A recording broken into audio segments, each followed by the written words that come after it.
जय हिंद दोस्तों, आपका अपना YouTube चैनल सफल इंस्टीट्यूट में स्वागत है। हमारी एमपी जीके की क्लासेस चल रही थी। आज हमारी एमपी जीके की चौथी क्लास है। इसके अंतर्गत आज हम इस क्लास में जो हमारे मध्य प्रदेश का भौगोलिक स्थिति है उसके बारे में पूरी क्लासेस चर्चा होगी। हमारी मध्य प्रदेश कहाँ स्थित है विश्व में, वो चीज़ हम आज यहाँ से चर्चा करेंगे। तो इसके अंतर्गत हम दो चीज पढ़ेंगे, देशांतर रेखाएं और अक्षांशीय रेखाएं।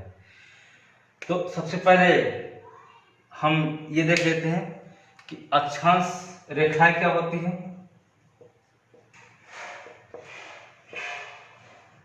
और देशांतर रेखाएं क्या होती हैं। अक्षांश रेखा की अगर आप बात करें, जैसे मान लीजिए कि हमारी ये पृथ्वी है पूरी गोल, इसमें हम कई सारी मानक रेखाएं खींचेंगे। एक्चुअली में रेखाएं नहीं है, मानक रेखाएं में मानक रेखाएं हैं। जैसे मान लीजिए पूरी पृथ्वी को दो भागों में डिवाइड कर देते हैं। बीच की जो रेखा कहलाती है 0 डिग्री मानते हैं, भूमध्य रेखा कहलाती है। भूमध्य रेखा इसकी जाएंगे 1 2 3 4 5 ऐसी रेखाएं मानक के रूप में है, जो कहां तक जाती हैं 90 डिग्री तक सीधा है। इसी प्रकार हम दक्षिण में जाएंगे तो यहां पे 90 डिग्री तक दक्षिण में जाती है। अब देखिए जो भूमध्य रेखा है बीचों बीच, इसके उत्तर का भाग उत्तरी और नीचे का भाग दक्षिणी कहलाता है। उत्तरी और दक्षिणी, उत्तरी और नीचे का भाग दक्षिणी, ये हमारा अक्षांश रेखा है। अगर हम देशांतर रेखा की बात करें, देशांतर रेखा है तो ये इसी में हम मान लेते हैं ये हमारी पृथ्वी, इसको हम ऐसे न डिवाइड करके हम ऐसे बांटे, ये 0 डिग्री यहां पे हो जाती है। अब इसके बाद हम आगे बढ़ते जाएंगे सेंटर से लेके, कुल मिला के ये ऐसे, क्योंकि हमारी पृथ्वी गोल है तो ऐसे रेखाएं पूरी चारों तरफ खींची, तो ये इस रेखा से जस्ट वो साइड जाएंगे। जब हमारी सीधी रेखाएं हैं कुल मिला के हमारी 180 रेखाएं यहाँ पे हो जाएंगी। इसी प्रकार अगर हम इस साइड जाते हैं, ये भी कुल मिला के वहां जाके हमारे पास कितनी हो जाएगी 180 रेखाएं हो जाती है। तो कुल मिला के 180 इधर पूर्व में और 180 पश्चिम में रेखाएं होती हैं। जैसे ये उत्तर दक्षिण होती है, इसमें पूर्व में और पश्चिम में। तो अगर हम अपने पहले भारत की स्थिति देख लेते, भारत कहाँ पे स्थित है, तो मान लीजिए ये विश्व है और हमारा भारत यहाँ पे स्थित है। ये मान लीजिए हमारा पूरा विश्व में भारत की स्थिति है। यहीं पे हम देख लेते हैं, ये हमारी जो रेखाएं हैं देशांतर रेखा, ये वाली 0 डिग्री है। अब हम देखिए इसके आधार पे, अगर हम देशांतर रेखा के आधार पे देखते हैं तो किधर आता है, हमारा जो भारत है पूर्व में पड़ता है। और अगर हम अक्षांश रेखा के आधार पे देखें तो कहां पड़ता है, उत्तर पे। मतलब अगर मध्य प्रदेश की स्थिति क्या है, उत्तर और पूर्व, मध्य प्रदेश की उत्तर पूर्व, इसी के बीचों बीच हमारा मध्य प्रदेश स्थित है। मध्य प्रदेश ये जो रेखा जाती है भारत के बीचों बीच, जो रेखा जाती है वो क्या कहलाती है 23.5 डिग्री रेखा जाती है। इसी के आधार पर अब हम ये देखें, जो अक्षांशी 1 2 3 4 5 ये है और देशांतर रेखा 0 डिग्री, और इधर ये पश्चिम में भी इतनी ही है। तो वही चीज हम इसमें देख लेते हैं। यहाँ पे देखिए अक्षांश, जो हमारे मध्य प्रदेश का अक्षांश विस्तार कितना है 21.6 उत्तरी। कहा, अगर उत्तरी की बात करें तो भूमध्य रेखा के उत्तर में ये जो रेखा है, यहां से ये जो हमारी मध्य प्रदेश की जहां बाउंड्री सबसे नीचे छूती हो, ये अगर हम बात करें बाउंड्री जो सबसे नीचे छूती है तो कितना 21 डिग्री 6 मिनट कहलाता है। ये हमारा सबसे, क्योंकि नीचे से आ रहा है 1 2 3 4 5, तो ये है क्या कहलाएगा उत्तरी, 21 डिग्री 6 मिनट उत्तरी। अब ये ऐसे चलता जाएगा रेखाएं, ये जो हमारा सबसे टॉप में है ये कितना है 26 डिग्री 30 मिनट उत्तरी, क्योंकि उत्तर में जा रहा है, क्योंकि दक्षिण सवारी ये उत्तर में है स्थित है, इसीलिए 21 डिग्री 6 मिनट से लेके 26 डिग्री 30 मिनट तक है। इसी तरह हम देशांतर की बात करें, देशांतर के आधार पर हमारा जो पूर्व में है तो ये कहां से होगा, पूर्व में ही शुरू होगा। तो ये जो हमारा सबसे पश्चिमी एरिया है कहां से शुरू होता है 74.59, 74.59 क्या कहलाएगा, ये पूर्वी विस्तार। 74 डिग्री 59 मिनट से लेके जो हमारा सबसे लास्ट में है ये कितना होगा 82 डिग्री 66 मिनट, ये हमारा पूर्वी विस्तार है। क्योंकि पूर्व में है इसको हम पश्चिम में लिख नहीं सकते, ये हमारा अक्षांशी विस्तार और देशांतरी विस्तार यहां से हो गया। अब इसके साथ अगर हम बात करें, यहाँ पे हमारा अक्षांश देशांतर खत्म हो गया। अब अगर हम बात करें कि ये हमारा उत्तर से लेके दक्षिणतम बिंदु मध्य प्रदेश की कुल कितनी लंबाई है, अगर यहां से यहां तक पूरी हम लंबाई की बात करें तो ये कितना है 605 किलोमीटर। जो हमारा उत्तर से दक्षिण की भी लंबाई है वो 605 किलोमीटर।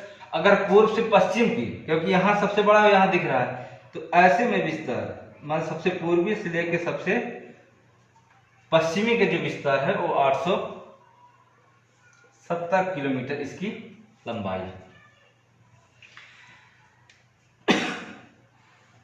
पूरे अब देख लीजिए जो हमारे पूरे मध्य प्रदेश की है एरिया क्षेत्र कितना है, तो अगर हम एरिया क्षेत्र की बात करें 308252 वर्ग किलोमीटर, ये पूरा जितना क्षेत्र है कितना है, इसका एरिया है 308252 वर्ग किलोमीटर।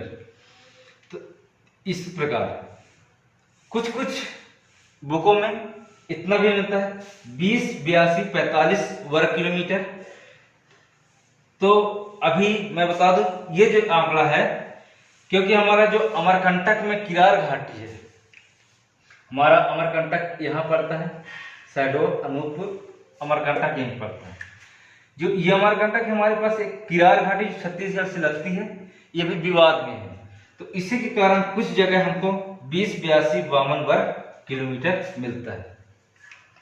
और एक बात बता दें कि जो हमारा मध्य प्रदेश है पूरे भारत में दूसरे नंबर क्षेत्रफल के आधार पे दूसरे नंबर पे आता है। पहले नंबर पे है राजस्थान और दूसरे नंबर पे अपना मध्य प्रदेश ही आता है। जो हमारा ये क्षेत्र है 208252 वर्ग किलोमीटर पूरे भारत का, जो पूरे भारत में जितनी जमीन है या लैंड भाग है उसका 9.38% ही भाग हमारे पास है। 9.38% भाग है जो पूरे दूसरे नंबर पे आता है। ये हो गया हमारा विस्तार। अब हम ये देख लेते हैं कि हमारे मध्य प्रदेश से जो अदर स्टेट में बाउंड्री लगती हैं कौन कौन सी लगती हैं, ये चीज हम देख लेते हैं। तो हमारे जो मध्य प्रदेश है इसकी 5 बाउंड्री हमारे दूसरे राज्यों से लगती है। तो कहां कहां से लगते हैं हम थोड़ा देख लेते हैं। तो ये सबसे ऊपर यहां से लेके ये हमारा सिंगरौली पड़ता है। तो इस बीच में हमारा क्या पड़ता है उत्तर प्रदेश। इस मतलब यहां से लेके सिंगरौली से लेके यहाँ मुरैना, इस बीच में जितने भी बाउंड्री लगेगी पूरे उत्तर प्रदेश की बाउंड्री लगती है। इसी प्रकार सिंगरौली से देखें तो यहाँ हमारा लास्ट में है बालाघाट। इस बीच में जितनी बाउंड्री है ये हमारा छत्तीसगढ़ का लगता है, सीजी लिख देते हैं, छत्तीसगढ़ की बाउंड्री लगती है यहाँ से। बालाघाट से लेके हमारा यहाँ पड़ता है अलीराजपुर। ये पूरा का पूरा एमएच या महाराष्ट्र का भाग है यहाँ से यहाँ तक। और यहां से लेके सिर्फ हमारे 2 जिले ऐसे हैं जो गुजरात से भी लगते हैं। यहां पे लिख देते हैं गुजरात, गुजरात। अब फिर बाकी का बचा हुआ जो है झाबुआ से लेके और मुरैना तक, ये पूरा का पूरा हमारा किस में आता है, राजस्थान की बाउंड्री लगती है। यहीं से हम ये भी देख लेते हैं कि जो मध्य प्रदेश की कितने जिले उत्तर प्रदेश से लगते हैं, छत्तीसगढ़ से लगते हैं, महाराष्ट्र से लगते हैं, गुजरात से, राजस्थान। तो अगर हम बात करें कि जो हमारे मध्य प्रदेश के जिले हैं, 14 ऐसे जिले हैं जो उत्तर प्रदेश की बाउंड्री से लगते हैं।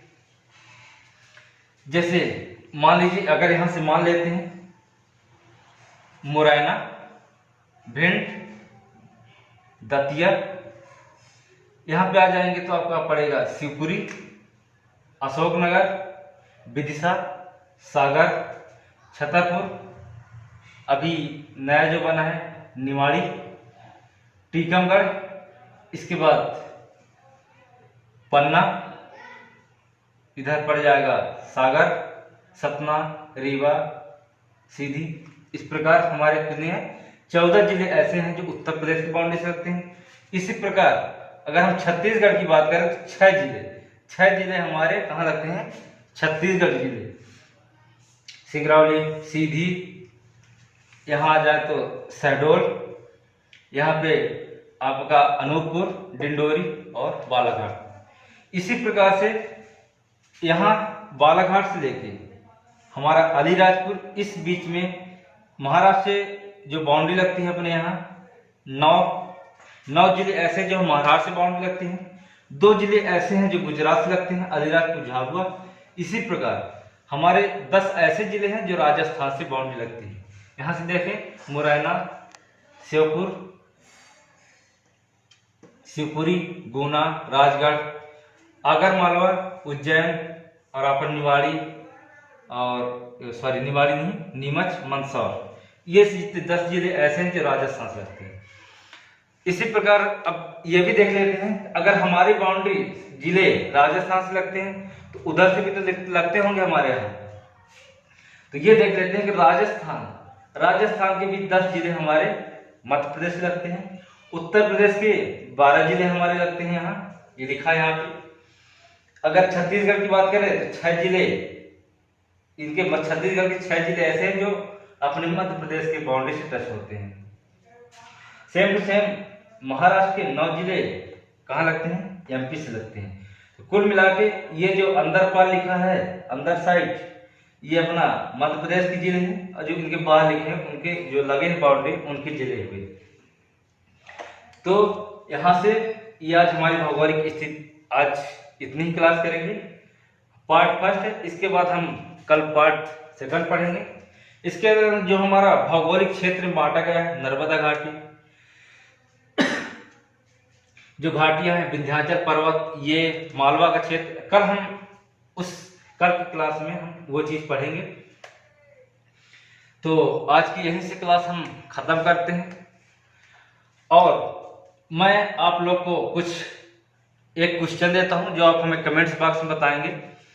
तो क्वेश्चन ये है कि आपको कमेंट बॉक्स में ये बताना है कि जो मध्य प्रदेश का सबसे उत्तर का जो जिला है, सबसे पूर्व का जिला है, सबसे दक्षिण का जिला है और सबसे पश्चिम का जिला कौन सा है, ये आपको कमेंट्स बॉक्स में बताना है। जैसे मध्य प्रदेश है, इसके सबसे पूर्व में कौन सा जिला है, सबसे उत्तर में कौन सा जिला है, सबसे पश्चिम में और सबसे दक्षिण में कौन सा जिला है, ये आपको हमको कमेंट्स बॉक्स में बताना है। तो अगर आप हमारे नई क्लासेस, अगर हमारी पहली क्लास देख रहे हैं तो प्लीज चैनल को सब्सक्राइब कर लें, और साथ में उन दोस्तों को शेयर करें जिनकी ये जरूरत है। इसी के साथ क्लास आज की खत्म करते हैं। जय हिंद, जय भारत।